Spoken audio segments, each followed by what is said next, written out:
न हन्यते हन्यमाने शरीरे। केशव, तुम्हारी बातें मेरी बुद्धि को भ्रम में डाल रही हैं। तुम दो बातें एक साथ कह रहे हो जो परस्पर विरोधी हैं। तुम कहते हो कि शरीर मर जाता है, परंतु शरीर का एक हिस्सा जिसे आत्मा कहते हैं वो नहीं मरता। नहीं अर्जुन, मैंने आत्मा को शरीर का एक हिस्सा नहीं कहा। मैंने कहा है कि आत्मा और शरीर दो अलग अलग चीजें हैं। जैसे तुम और तुम्हारा कवच दो अलग चीजें हैं। तुम्हारे कवच के दो टुकड़े हो जाएं तो उसका यह अर्थ नहीं होता कि अर्जुन के दो टुकड़े हो गए। जिस प्रकार तुम और तुम्हारा कवच दो अलग अलग वस्तुएं हैं, या तुम और तुम्हारा यह रथ दो अलग अलग वस्तुएं हैं, उसी प्रकार मनुष्य का शरीर और उसकी आत्मा दो अलग अलग वस्तुएं हैं। यूं समझ लो कि जिस रथ में अर्जुन बैठा है वो रथ अर्जुन नहीं है। अर्जुन तो वो है जो रथ में बैठा हुआ रथ ही है। ये ठीक है माधव कि अर्जुन रथ नहीं है, अर्जुन मैं हूं जो रथ में बैठा हुआ है। तुम्हें रथ के टूटने का शोक नहीं होगा, परंतु अर्जुन के मरने का तो शोक होगा ही। अर्जुन, तुम्हारी बातें सुनकर मुझे तुम्हारी बुद्धि पर हंसी आ रही है। अपनी तरफ से तुम बड़े पंडितों और ज्ञानियों जैसी ऊंची ऊंची बातें कर रहे हो, परंतु तुम्हें यह पता नहीं कि जो सचमुच ज्ञानी होते हैं वो ना उनका शोक करते हैं जो मर गए हैं, और ना उनका शोक करते हैं जो अभी नहीं मरे हैं, क्योंकि वो जानते हैं कि जो मर गया है वो फिर जन्म लेगा, और जो अभी जीवित है वो अवश्य मर जाएगा।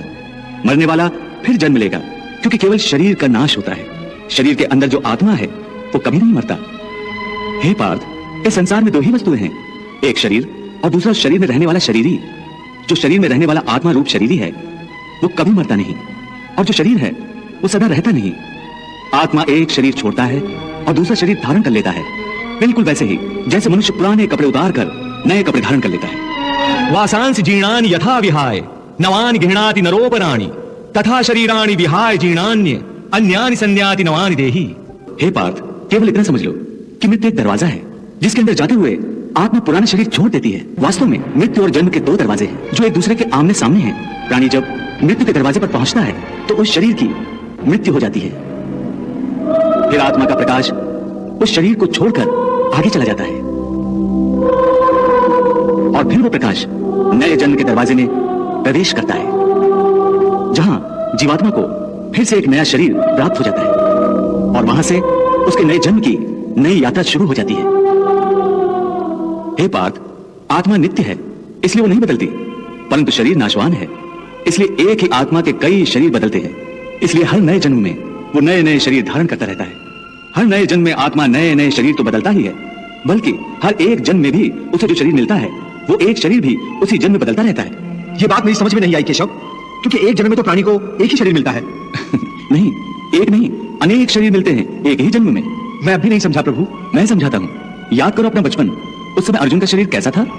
एक बालक का। और आज वो शरीर कहाँ है? वो शरीर तो बदल गया इस शरीर में, अर्थात वो शरीर नहीं रहा। आज तुम्हें एक युवक का शरीर मिला है। इसी प्रकार प्राणी को जन्म के समय जो शिशु का शरीर मिलता है वही शिशु का शरीर काल के प्रभाव से एक बालक का शरीर हो जाता है। फिर वो किशोर अवस्था में आता है, फिर एक जवान पुरुष का शरीर बनता है, फिर अधेड़ उम्र का, फिर बूढ़े का रूप लेकर अंत में एक सूखे पत्ते की तरह जीवन के वृक्ष से टूटकर गिर जाता है। इस प्रकार जो शरीर पल पल छिन छिन अपने विनाश की ओर बढ़ रहा है, उस शरीर की मृत्यु का शोक ज्ञानीजन नहीं करते। इसी रूप के लिए शास्त्र कहते हैं